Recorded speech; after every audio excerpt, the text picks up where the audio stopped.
Sejarah perkembangan komputer. Komputer memiliki sejarah panjang yang dimulai sejak 2400 sebelum Masehi dengan alat hitung sederhana seperti abakus.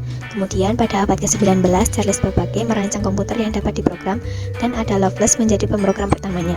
Perkembangan besar terjadi dengan terciptanya mesin Turing oleh Alan Turing yang menjadi dasar pengembangan bahasa pemrograman dan teori otomasi modern. Komputer terus berevolusi, mulai dari perangkat keras sederhana hingga komputer elektronik modern. Perubahan ini didorong oleh perkembangan ilmu pengetahuan dan teknologi. Perangkat lunak pun berkembang dari sistem operasi, alat pengembangan atau kompiler dan ide, hingga aplikasi modern seperti browser dan laboratorium virtual. Tokoh-tokoh penting seperti Al-Khwarizmi yang menemukan algoritma pada tahun 830, serta ilmuwan dan insinyur lainnya menciptakan konsep yang masih digunakan hingga kini. Sejarah perkembangan komputer menunjukkan bagaimana konsep abstrak melahirkan teknologi canggih dengan perangkat yang semakin kecil tetapi berkapasitas dan berkinerja tinggi. Aspek ekonomi dari produk informatika. Perkembangan teknologi informasi atau TI melahirkan industri perangkat keras atau hardware seperti komputer, printer, dan perangkat lain serta perangkat lunak atau software yang terus berkembang pesat. Awalnya perangkat keras seperti mainframe dan mini komputer hanya digunakan di sektor profesional. Namun dengan lahirnya PC, laptop, hingga ponsel pintar, teknologi menjadi lebih terjangkau dan digunakan untuk kehidupan sehari-hari. Perangkat lunak juga berkembang dari yang awalnya digunakan untuk pemerintahan dan perusahaan hingga mendukung aktivitas individu melalui internet, media sosial, dan aplikasi lain. Industri TI kini menjadi bagian vital dalam kehidupan manusia, memungkinkan komunikasi, edukasi, perdagangan, dan berbagai layanan daring seperti e-commerce, transportasi, dan super app.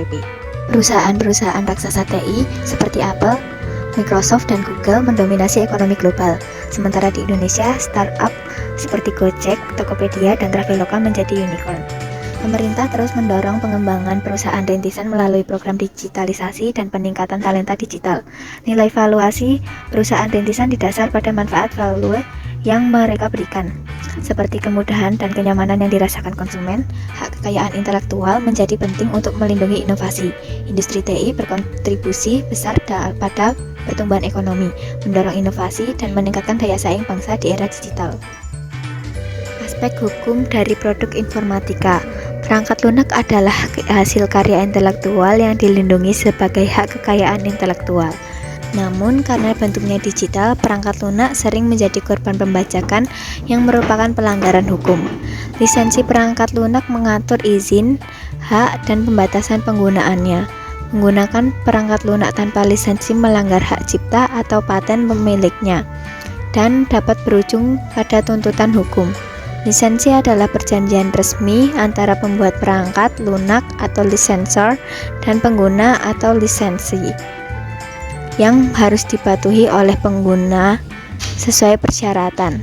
Pelanggaran lisensi dapat menyebabkan pembatalan lisensi dan sanksi hukum. Yang pertama ada lisensi komersial. Lisensi ini bersifat restriktif dan digunakan untuk perangkat lunak berbayar. Pengguna harus mematuhi aturan seperti jumlah instalasi tertentu, larangan penggandaan, atau modifikasi kode tanpa izin. Perangkat lunak berlisensi ini rentan pembajakan. Yang kedua ada lisensi gratis atau freeware. Perangkat lunak gratis dapat diunduh dan digunakan, namun tetap memiliki batasan, seperti larangan distribusi ulang atau modifikasi kode. Variasi lainnya adalah shareware yang memungkinkan percobaan gratis sebelum membayar. Yang ketiga ada lisensi open source, memungkinkan pengguna menggunakan, mengubah, dan mendistribusikan ulang kode sumber. Gerakan open source menghasilkan banyak perangkat lunak berkualitas gratis seperti Linux. Contoh lisensi terkenal adalah GPL. Dan yang keempat adalah lisensi domain publik. Semua hak cipta dilepaskan sehingga perangkat lunak dapat digunakan, digandakan, dan dimodifikasi tanpa batasan. Informatika untuk masa depan. Kreativitas dan inovasi berawal dari berpikir dan berimajinasi. Banyak penulis dan sastrawan yang berani mengungkapkan bayangan mereka akan masa depan. Banyol yang membayangkan seperti apa dunia di abad ke-21, bahkan lebih jauh lagi ketika manusia sudah melintasi galaksi. Imajinasi itu tidak lagi menjadi sekadar hiburan, tetapi akhirnya menjadi sumber inspirasi bagi para inovator dan penemu yang perlahan-lahan mengubah dunia dengan segala teknologi mutakhir yang mereka ciptakan. Nah, kini tibalah saatnya kalian juga mulai berimajinasi dan membayangkan seperti apa negara kita ini, NKRI, Negara Kesatuan Republik Indonesia di masa depan. Karir dan studi lanjut di bidang informatika. Pertama, karir di bidang informatika. Mereka yang bekerja di bidang informatika jarang sekali mengatakan bahwa mereka bekerja di bidang informatika. Kedua, studi lanjut di bidang informatika. Disiplin ilmu informatika adalah disiplin ilmu sains formal yang lahir dari bidang informatika sebagai konsep format dan teknik elektro atau sebagai elemen perangkat keras. Ketiga, sertifikasi di bidang informatika. Kompetensi di bidang informatika tidak hanya dapat diperoleh melalui jalur pendidikan tinggi yang disahkan dalam bentuk ijazah. Belajar informatika bisa dari sumber apapun. Sangat umum ditemukan seorang pengembang perangkat lunak yang belajar pemrograman secara otodidak. Pada saat ini di Indonesia juga telah banyak kegiatan pelatihan, seminar, atau workshop yang dapat diikuti oleh masyarakat umum termasuk siswa sekolah menengah.